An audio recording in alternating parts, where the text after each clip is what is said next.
Most people will do the same exact thing and react in predictable ways, but expect something to change in their life. In other words, those chemicals endorse the ego, and we become very selfish. We become self-indulgent, self-centered, self-involved, self-important, self-serving, full of self-pity. It's all about the self.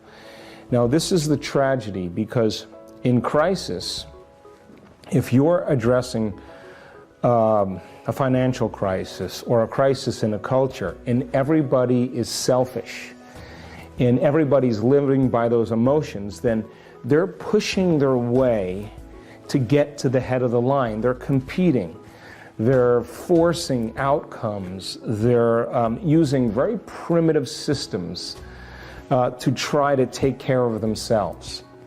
And we know from the physiology of the brain that most of the blood supply goes to the hindbrain and away from the forebrain. And those chemicals create a gap between the way things appear in our life and the way things really are. In other words, we're viewing reality in an altered state. So we don't see possibility. We feel separate from each other. We are competing and striving to get to the head of the line by using our cunning, manipulative, egocentric ways to get there, and we're very controllable. Fear is very controllable. Competition is very controllable. Anger and war divides individuals. Now, that is not a way to address a crisis, because the service to self, or taking care of the self, is the exact thing that enhances the crisis. Because if you and I are all doing the same, if we're all doing the same thing, then a culture becomes more divided. It becomes more disintegrated. It becomes more incoherent. And possibility then is not part of the equation. So, the other state of mind, if you can view crisis as a great opportunity brilliantly disguised as an impossible situation, and you have to match the conditions in your environment with a new mind. Now we're talking about greatness, because innovation and creativity and a new way of thinking and a new way of being means that we can't do the same thing from the past. And so in history, cultures that, or individuals that overcame their environmental conditions were considered mystics and saints and leaders and charismatic leaders. They were individuals that saw past the illusion of the present reality. Now, when we begin to become innovative or creative, the brain begins to switch. We begin to turn on the forebrain, the frontal lobe, which is really the crowning achievement of the human being, and we begin to ask bigger questions. How can we create a new way of being in a world that's falling apart? How can we begin to create a new system to adapt to these conditions? Now, the hardest part, without a doubt, in all of my research about change is not making the same choice as you did the day before. So reason this. You think 60 to 70,000 thoughts in one day. Out of those 60 to 70,000 thoughts that you think, 90% of those thoughts are the same thoughts as the day before. So the same thoughts will lead to the same choices. The same choices will lead to the same behaviors. The same behaviors will create the same experiences. The same experiences create the same emotions, and those same emotions drive the same thoughts, and that's called a personality. And your biology is a reflection of your state of being. So then your personality is directly related to your personal reality. And your personality is made up of how you think, how you act, and how you feel. So in order for you to create a new personal reality, a new life, then you have to begin to examine the thoughts that you're thinking and decide if you want to continue thinking that way or choose a new way of thinking. You have to become aware and observe your behaviors and look to see if those habits or something that's going to support a new future. And you have to look at the emotions that you've memorized that keep you connected to the past and decide if those emotions are healthy. So most people try to create a new personal reality as the same personality, and it doesn't work. We literally have to become somebody else. So it stands to reason then, as you begin to question and speculate possibilities, the Wright brothers, Madame Curie, Thomas Edison, Benjamin Franklin, they were Marconi, they were all thinking outside the box. They were asking questions. Is there a way to create this outcome? And when they began to think in new and unusual ways, new thoughts lead to new choices.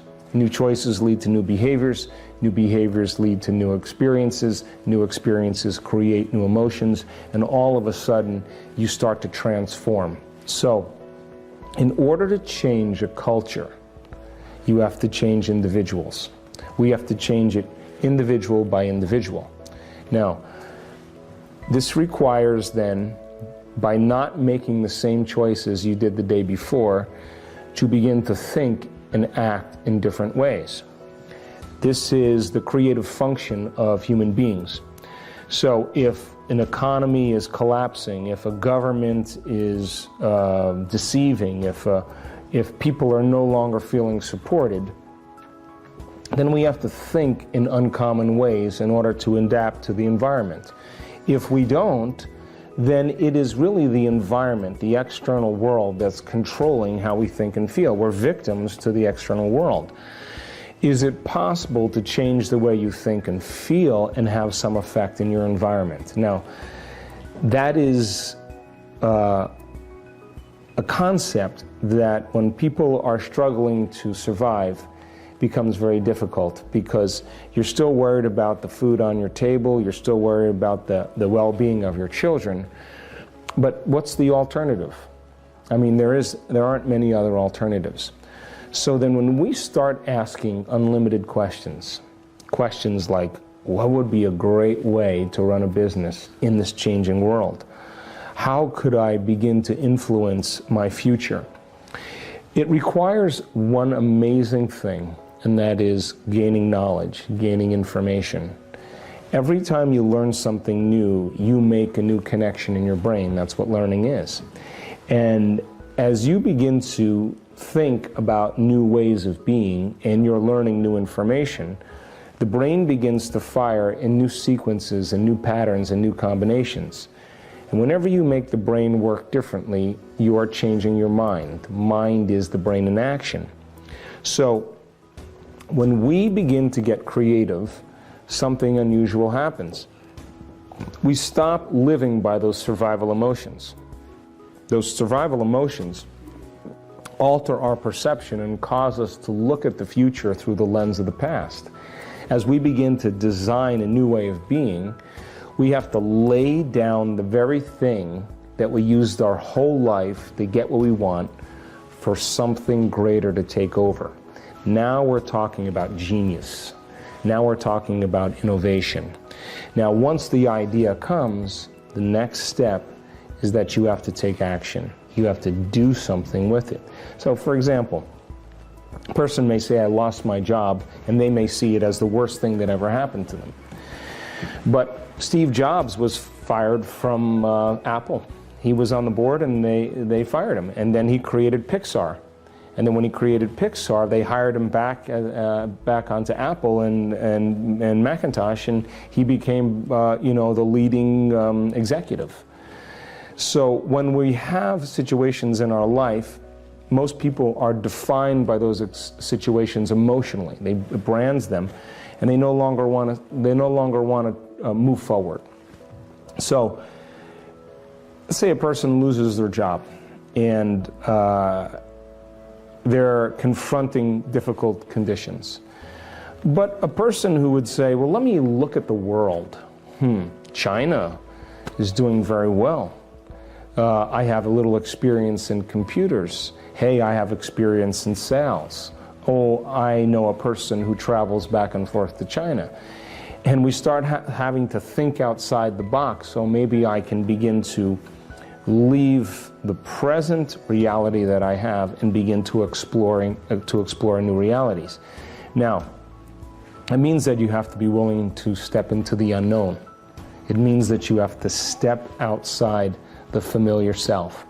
So there's this kind of model that says, here's the old self, and here's the new self. And there's a gap between the two. And when we no longer think, act, and feel in the same way, all of a sudden we start to feel uncomfortable. We start to feel unfamiliar. It starts to become unknown to us. And most people, the moment they step outside of the old self, because they're no longer making the same choice, they don't feel like themselves any longer. So the first thing they do is they make the same choices that produce the same behaviors, that create the same experiences, that produce the same emotions, and they say, this feels comfortable. Well, it feels familiar. The person, the maverick, who's willing to step out into the unknown, that unknown is the perfect place to create from. Because only in the unknown can you create something new. And if you and I can become comfortable in that unknown place, then the best way to predict the future is to create it from that unknown place.